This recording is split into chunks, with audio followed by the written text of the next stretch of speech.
ገነባ ጥሩ ፉክክር የምናይበትና ለአዲሱ የደርቢ ምዕራፍ በር ከፋች የሚሆን አይነት ጨዋታ ነው ዛሬ። ከሳሙኤል ሳኑሚ በኋላ ናይጄሪያ ተጫዋች አቡበከር አዳሙ። ሳሙኤል ሳኑሚ በ2007 የኢትዮጵያ ፕሪሚየር ሊግ የደደቢ ተጫዋች ሳለ 22 ጎሎችን አስቆጥሮ ከፍተኛ ኮከብ ጎል አግቢ እንደነበር ይታወሳል። በዚህ ሰዓት አቡበከር አዳሙ ድንቅ ሙከራ፣ ድንቅ ሴቭ ተመስገን ዮሐንስ ከርቀት ከ35 ሜትር አካባቢ ለሚጠበቅ ጨዋታ የሚጠበቅ አይነት መክፈቻ ነው። ማርክ የእይታው ግሩም ነበር። የግብ ጠባቂው ተመስገን ዮሐንስ ቦታ አጠባበቅና ትኩረት ጥሩ ስለሆነ እንጂ ይሄ ጎል ምናልባት ገና 2 ደቂቃ ሳይሞላ ሊቆጠር የሚችልበት እድል ጥሩ ልኬት ነው፣ ጥሩ ምጠና ነው። የግብ ጠባቂውን የተመስገን ዮሐንስን ትኩረት ነው ማድነቅ የምንችለው በዚህ አጋጣሚ።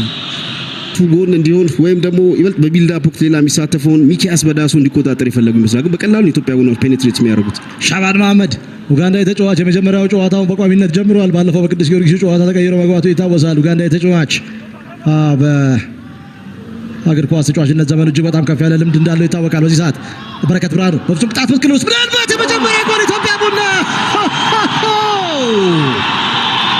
ከዓመቱ ምርጥ ጎሎች መካከል አንደኛው አቡበከር አዳሙ ናይጄሪያ የተጫዋች ኢትዮጵያ ቡናን ቀዳሚ ጎል እንዲያስቆጥር አድርጓል።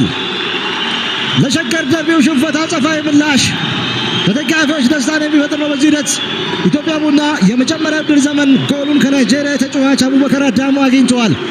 በሸገር ደርቢ የአዲስ አበባ ከተማ ዋንጫ አንደኛው ደቂቃ ላይ ጎል ያስቆጠረ ተጫዋች እንደነበር ይታወቃል። አስደናቂ ጎል! ዋው! ኢትዮጵያ ቡና ድንቅ አጀማመር፣ ከሳጥን አካባቢ የነበረው እርጋታ፣ እንደ ቡድን የተጫወቱበት መንገድ፣ ከሁሉም በላይ ደግሞ አቡበከር ያገኘው ጊዜና ቦታ በጣም ድንቅ ነው። ማርክ ከመሃል የሚኪያስ በዳሱ ፓስ በጣም ድንቅ ነው። ሳጥን ውስጥ በነፃነት ጊዜ ቦታ ነበረው። ዞሮ ኳሱን እስኪያስቆጥር ድረስ የተቀናቀኑት ተጫዋች የለምና በግሩም ሁኔታ ነው ጎሉ። መጨረሻ ግን አቡበከር አዳሙ ከባህሩ ነጋሽ ፊት ለፊት አቡበከር አዳሙ እጅግ በቀላሉ ባህሩን በተቃራኒ በግራ በኩል አድርጎ ራምኬል ጀምስ ጋር መጥቶ ደስታውን ገልጿል። ኢትዮጵያ ቡና ከመመራት ተነስቶ ወደ 2-1 የሚሆንበትን እድል አግኝቷል።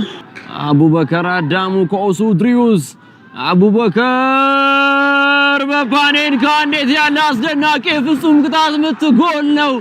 ምንድነው ያደረገው? ምን አይነት የስነ ልቦና ከፍታ ነው!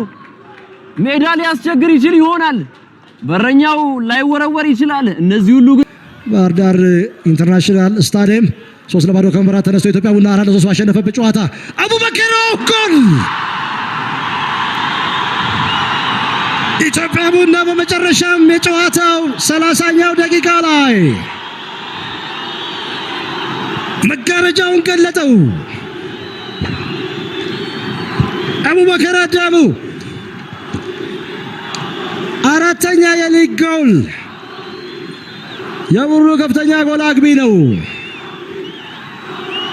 በመስመሮች መካከል በፍቃዱ በሰዓት ቢያንስ 100 ኪሎ ሜትር የሚሄድ ሹት አቡበከር አዳሙ ምናልባት መረቡን ጥሶ ቢሄድ ማረፊያው ሌጎስ ሊሆን ይችል ነበር። የኳስ የጨዋታው መነሻ የዚህ ጎል መነሻ እዛ ቀኝ ጫፍ ላይ የነበረው ያሬድ ጋር የነበረ ስህተት ነው።